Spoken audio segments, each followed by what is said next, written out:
At this location on June 6th, 1981, was Farmer's Liquor Store, and working that day was a 59-year-old Herman Helfand.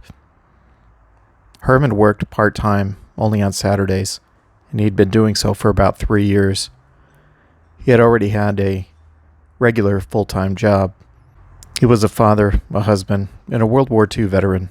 Just after 10 a.m., a silent alarm was triggered at Farmer's Liquor Store, and police headed to the location. Inside, they found Herman Helfand lying on the floor behind the counter with a large portion of his head missing.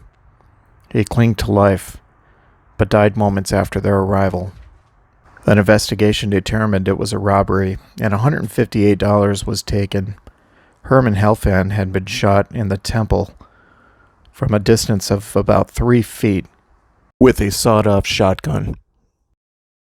Later that day, police responded to a call about a disturbance and a shot being fired.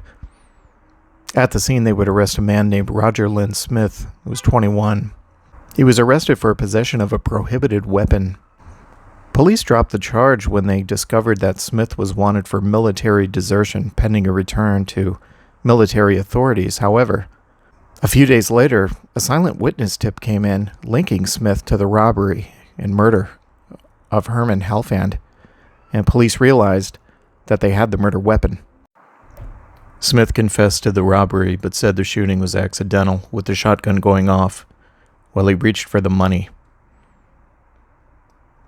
Two brothers turned themselves in when they were notified by their mother that the police were looking for them.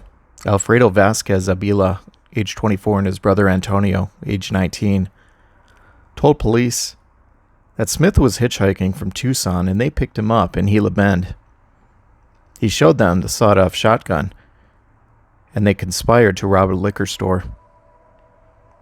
After the shootings, Smith got back in the car and told the brothers to take him to a coin laundry so he can wash the blood off of his shirt.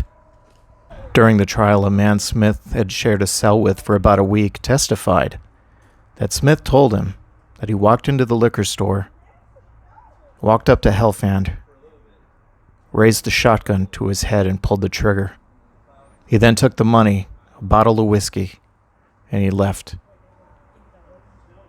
The man said that Smith was laughing and joking about it as he told him the story.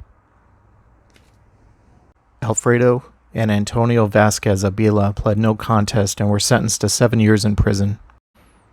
In 1982, Roger Lynn Smith was found guilty of first-degree murder and sentenced to death. They ruled that it was committed in an especially depraved manner.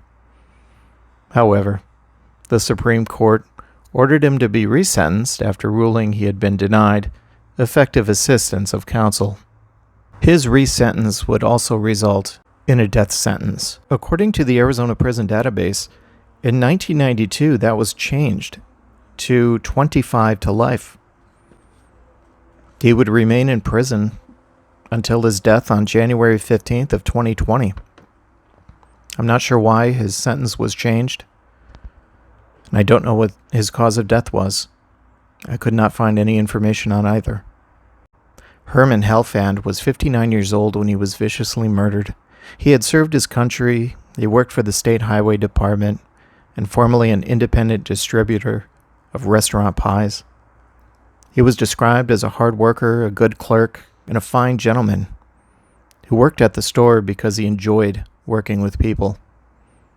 He was survived by his wife, 3 daughters, a son, 2 sisters, 3 brothers, and 3 grandchildren.